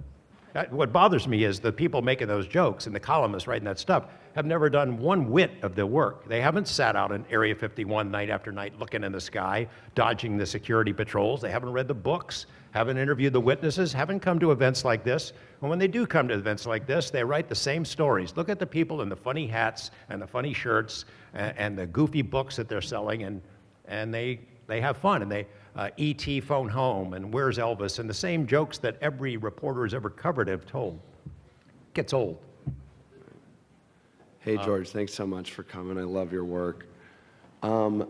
Me and my friend, we actually went to Vernal, Utah, where the Skinwalker Ranch was in 2016. We had some vacation time, wanted to go out there, see what it was like. Beautiful place. Yeah. One of the most interesting things that we figured out was the fracking, the horrible fracking stories and all the stillborn births that were happening in the area, which was a huge story. Rolling Stones covered it. But one of the biggest things we found by talking to some of the locals at the bars, some of them were definitely native, was the fight over the Indian water rights, the reservation water rights that the Indians had. Apparently treaties had been annulled, agreements had been that have been gone back on, and some were even suggesting that there was a curse put on the whites that had taken over that land because of that. Can you comment on that, or have you heard that at all? I know that the Utes, like pretty much every other indigenous tribe, have been screwed over multiple times, and treaties aren't worth the paper they're written on. I'm not up on the current water battles, but the lands that they have shrunk and shrunk and shrunk, and occasionally they've expanded again, but there are clashes, cultural clashes, and people take advantage of them every chance they get. I don't know about the curse on the water. It wouldn't surprise me, though. Right. Thank you. Sure. So considering the severity of the cattle mutilations and the fact that it sounds like quite a few dogs were killed, why do you think an alien presence and or spirits or whatever it is wouldn't do the same harm to humans, people on the ranch, that they are taking their time and toying with on this land? Yeah, it's an interesting question that we've pondered for a long time, is why didn't they carve up people? Right. And they didn't. I know there are stories about it, that people died out there and everything, but they did not. Whatever this intelligence is, it seemingly differentiates between us and other species. It didn't kill any humans, but it killed dogs, cats, cows. It cut up horses. It mutilated skunks and other creatures out there. It messed with birds. It draws a line somewhere. I guess I'm glad that no people have been carved up, but I think it looks at what we do to animals and figure it must be okay. I was wondering that about the cattle especially. I mean, we eat the cattle, and they had just finished tagging the cattle. There's nothing aliens have done to cattle that we haven't done 10 times over, so. But it does seem a tiny bit egotistical that they are differentiating humans, which is interesting. Well, I think they have an interest in us.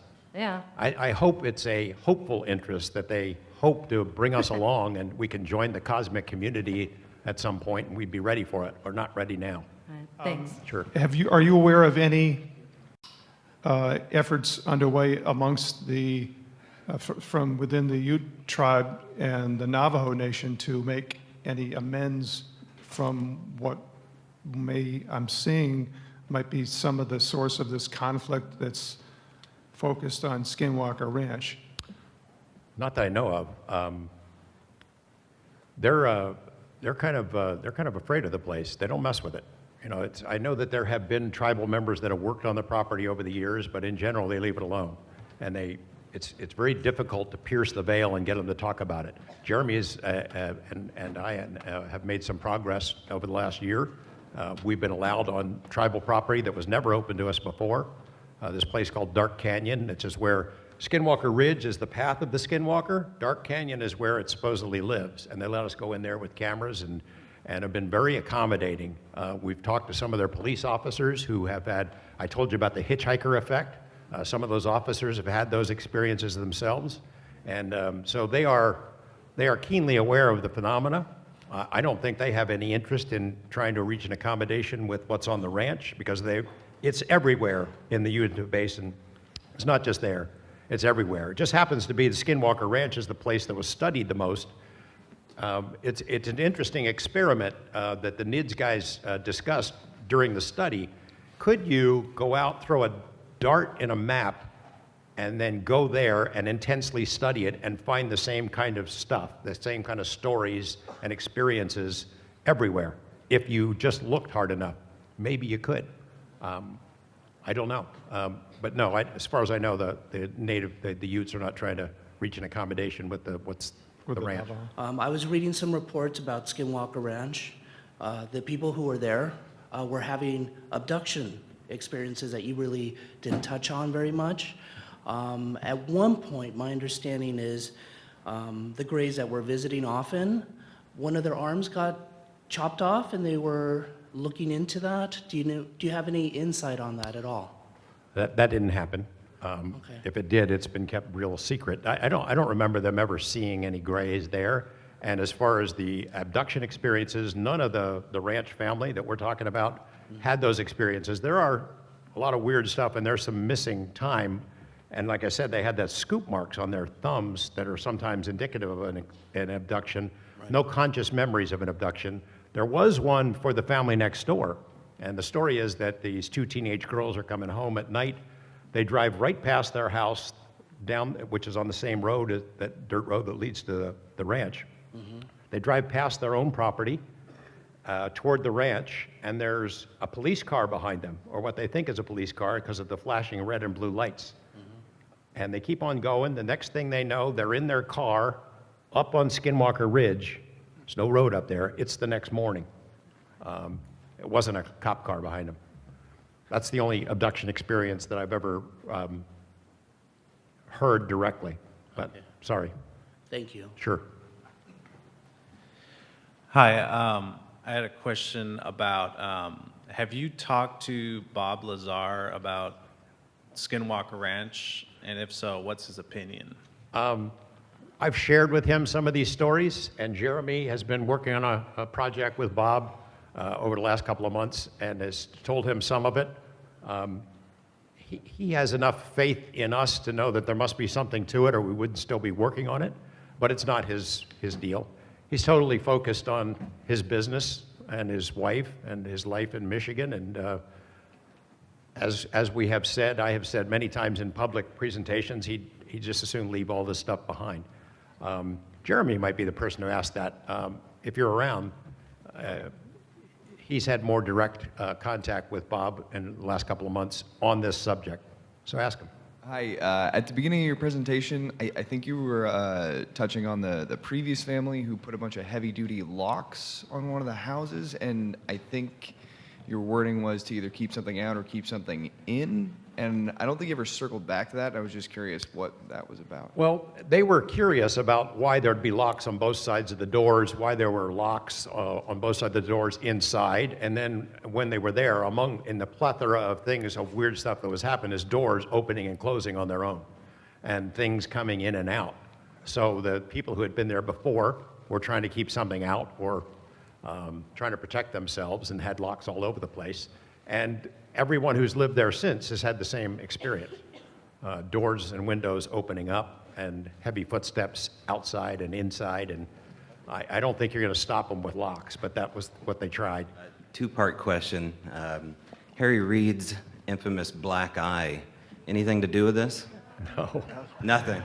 No, I've known Harry Reid since 1982. You can ask your own. I mean, I'll ask my own. And I believe the story that he told, that he had an accident there. He's, right now, by the way, he had surgery on Monday. On May 2nd, I should tell you that I was on my way to his home in Henderson with another guy to talk about this subject. He wanted a debrief because he's actively trying to move something forward using what influence he has left to reignite a study not only of UFOs, but the other surrounding phenomena. What Harry Reid did, when the story eventually comes out about how far he went to initiate this program and to protect it, I think you're gonna, I don't know if you like Harry Reid or not, but I think you'll be impressed by how many times he went to bat for it. Right now, May 2nd, I was on my way to his house, and he calls me and says, we're canceling the meeting. I just came from the doctor, and it was a routine screening, and they found something. So we'll have to reschedule it. And then that day, he had an MRI, and they found cancer on his pancreas. Now, pancreatic cancer is pretty bad. So Monday, he had surgery. He's at Johns Hopkins University. If you've read about pancreatic cancer, you know what the chances are. But I'm hoping that he hangs on and bounces back because he'd be a valuable ally in trying to get this thing going again. The Pentagon, for all the talk about leaking this and leaking that, and they want disclosure and acclamation, they are not our friends on this issue. And they don't want this study, and they don't want documents to be released. If any of you have filed FOIAs to try to get some of this information that I'm talking about, then you know what the reaction has been. They don't want to talk about it, and they don't want to deal with it, and it's myopic and foolish because these things are real. They're here. They're they're demonstrating technological superiority over our most advanced systems and sensors, and somebody needs to find out how these things work and whether we can build them, and to make damn sure it's not the Russians or Chinese or Iranians or North Koreans that are building them first. I'm wondering whether you see a possible intersection between the phenomena that is seemingly represented by this location and a phenomenon that you also report vis-a-vis a mutual acquaintance of ours, David Paulides. Maybe. Maybe. And I wanted to tell Dave this before I told it to an audience, but yeah, that question has come up, whether there is a connection between the paranormal type stuff, poltergeist stuff, weird phenomena that the ranch had experienced, and the disappearances of people in national parks and national forests. And the answer I was given is maybe. That's kind of a chilling little thought there, but maybe. And I don't know how far somebody has looked into that, but I'm hoping to get more information about it. And I'll let you know. I'll let him know. Yeah, there's seemingly something the same, yet obviously not the same, but sort of the same. Yeah. Enigmatic intelligence. I mean, those people disappear, and most of them don't come back. That didn't happen on the ranch. Right. But it doesn't mean it can't happen there. And maybe it's more than one. It's more than one intelligence. Maybe we're the cosmic drive-in movie theater. We're so weird and strange that they come from all over the place and other dimensions to check us out. And they have different motives and different interests. Don't know. It sure is fun to speculate and pursue it, though. Yeah. Yes. Hey, George. I noticed after the New York Times article came out, the following weeks, you had some stories where you had been interviewing Luis Elizondo. And I noticed that in the interviews, it appears it was from the same interview. He was in the same clothes, it was the same location. And each time it clarified something from the New York Times article.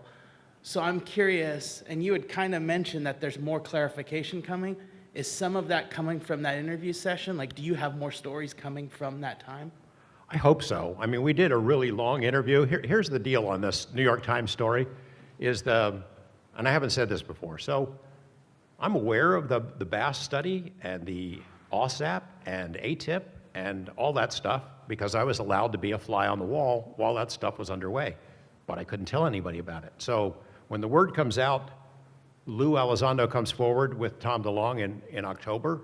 Great, good, that's moving forward, that's great. It's out of the closet a little bit. And then, I did some stories about it, and I have more that I had planned to do, and then I am told the New York Times is gonna break this thing. And I called up all of the people who were involved in this. Well, why does the New York Times get to break it? I've been sitting on this thing for 5 or 6 years. I want to do the story. And they implored me. They said that the New York Times, if somebody else breaks it before they do, that they'll just cancel it. And they implored me that if I would hold off, I would get access to certain things and interviews. It was important for the New York Times to do it because, and they put this as gently as they could, I am not the New York Times, and I would heartily agree with them on that. So it was important for the Times to break it so that it changed the media environment so that other news organizations would go ahead and pursue it, and that's how it worked out. So yeah, I've had a lengthy interviews with Senator Reid and Lou and other people, and we've parsed it out. It's not part of some big scheme where I'm working with the government. It's that I work for KLAS TV. My audience, with all due respect, is the TV viewers in Las Vegas. So that's who I write for. I don't write for ufologists, I write for them.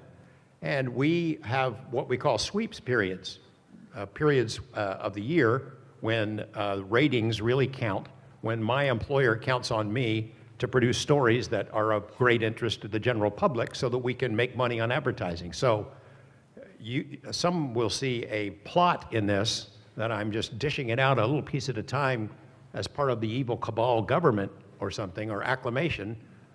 I see it as I'm doing my job for my employer and for the viewers of Las Vegas. So I've spread out some stories in November, December, February, April, and now in May, and there will be more. Hey everybody, thank you very much.